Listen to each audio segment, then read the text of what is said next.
మంచిది కాదు. మరి ఇంతమంది ఆడబిడ్డల ఉసురు ఇవాళ ఖచ్చితంగా ఈ ప్రభుత్వాలకి నాయకులకి తగులుతుందని నేను బలంగా నమ్ముతున్నా. ఎందుకంటే ఒక్క ఆడబిడ్డ ఏడిస్తేనే ఆ ఇంటికి మంచిది కాదంట. అటువంటిది ఇక్కడ ఇంతమంది ఆడబిడ్డలు నిన్ను చూస్తుంటే కడుపు తరిగిపోతుంది.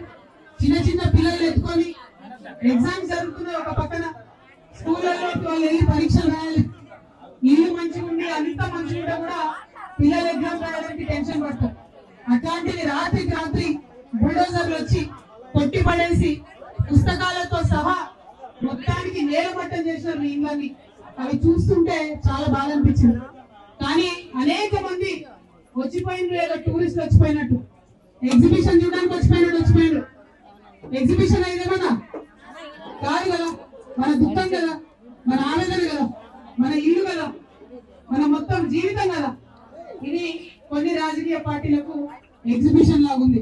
నన్ను చాలా మంది అడిగారు, మీరు వెళ్ళండి తొందరగా వెళ్ళండి అంటే నేను ఒకటే మాట చెప్పాను, నేను ఎక్కడున్నా ఆడబిడ్డల పక్షానే ఉంటా, నేను ఎక్కడున్నా పేదవాళ్ళ పక్షానే ఉంటా, నేను ఎక్కడున్నా నీకోసం మాట్లాడుతూనే ఉంటా అని చెప్పాను.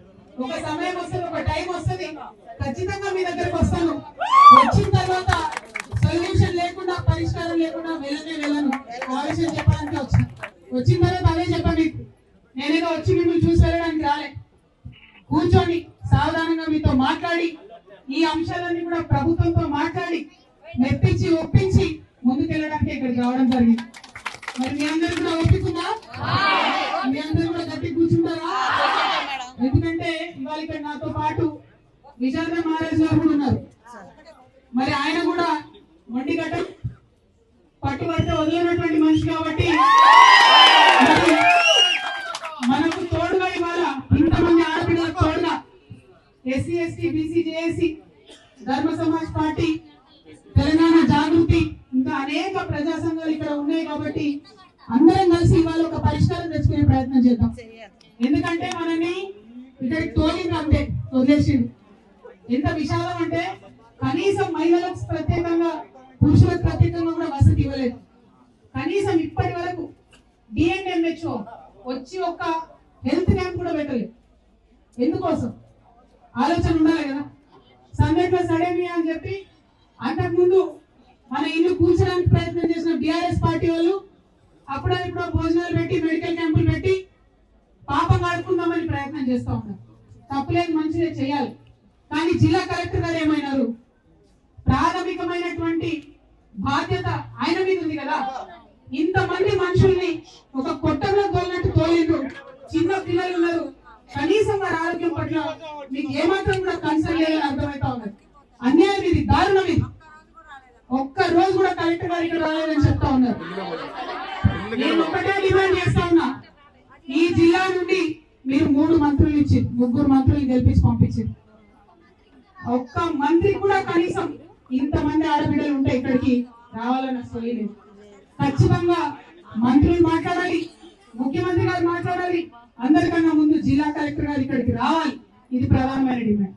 రెండవది, ఎక్కడైతే ఏ ప్లేస్ నుంచి ఏ జాగాలో నుంచి అయితే మనం నిలబట్టినో, ఎక్కడైతే మన ఇల్లు నేలమట్టం చేసిరో అక్కడే మనం ప్లేస్ ఇవ్వాలి, అక్కడే మనం ఇల్లు కట్టించి ఇవ్వాలి. ఇంకెక్కడో ఇస్తాం, ఏదో దగ్గర డబుల్ బెడ్రూమ్ ఇస్తాం, ఇంకేటో వెళ్ళమంటే వెళ్తారా? పక్కా కూర్చున్నా రెండు ఇస్తే భయపడతారా? తిరిగి వెళ్తాను ఒకసారి పక్కనా నమ్మచ్చా?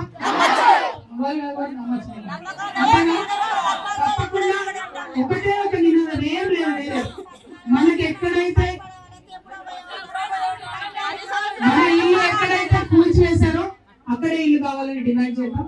మరి అల్టిమేట్ గా ఒకటే ఒక విషయం నేను చెప్పదలుచుకుని, రాష్ట్రం మొత్తంలో కూడా పేదల మీద జులుం నడుస్తుంది, పేదల మీద బుల్డోజర్లు దిగుతున్నాయి. పెద్దవాళ్ళ బిల్డింగ్ ఏమి ఎక్కడున్నాయి అక్కడే ఉన్నాయి, కానీ పేదవాళ్ళ మీద మాత్రం అన్ని చోట్ల అన్యాయం జరుగుతాం. దాన్ని ఎదిరించడానికి ఖచ్చితంగా మేమందరం కూడా మీ అండగా నిలవడానికి ఇక్కడికి వచ్చినాం. ఏ రాజ్యాంగం అయితే పట్టుకొని రాహుల్ గాంధీ గారు మాట్లాడుతూ ఉంటారో ఆ రాజ్యాంగంలో ఉన్నటువంటి అన్ని హక్కులను కూడా కూలీ చేస్తూ ఇవాళ మన ఇళ్ళ మీదకి బుల్డోజర్లు వచ్చినాయి. ఖచ్చితంగా దానికి మనకు న్యాయం జరగాల్సిందే, దానికోసం ఐక్యంగా పోరాటం చేయవలసిందే. ఈ ఐక్య పోరాటాలకు మరి ఇక్కడ ఉన్నటువంటి వేదిక ఒక నాంది పూర్తిగా కనపడతా ఉన్నది. మనందరం ఇక్కడ ఉన్నాం కాబట్టి అందరం కూడా కలిసి ఏం కార్యాచరణ చేద్దాం, ఎట్లా చేద్దాం, మీరందరూ ప్రపోజ్ చేయండి. మీరందరూ ఎట్లా అంటే అట్లా తెలంగాణ జాగృతి మీతో నిలబడుతుంది. ఇవాళ ఇక్కడికి వచ్చినామంటే పరిష్కారం చూపెట్టే వెళ్ళాలనేటటువంటి పట్టుదలతో ఉన్నామని తెలియజేస్తూ, మీ పక్షాన నిలబడతామని తెలియజేస్తూ మరి సభను కొనసాగించవలసిందిగా కోరుతాం.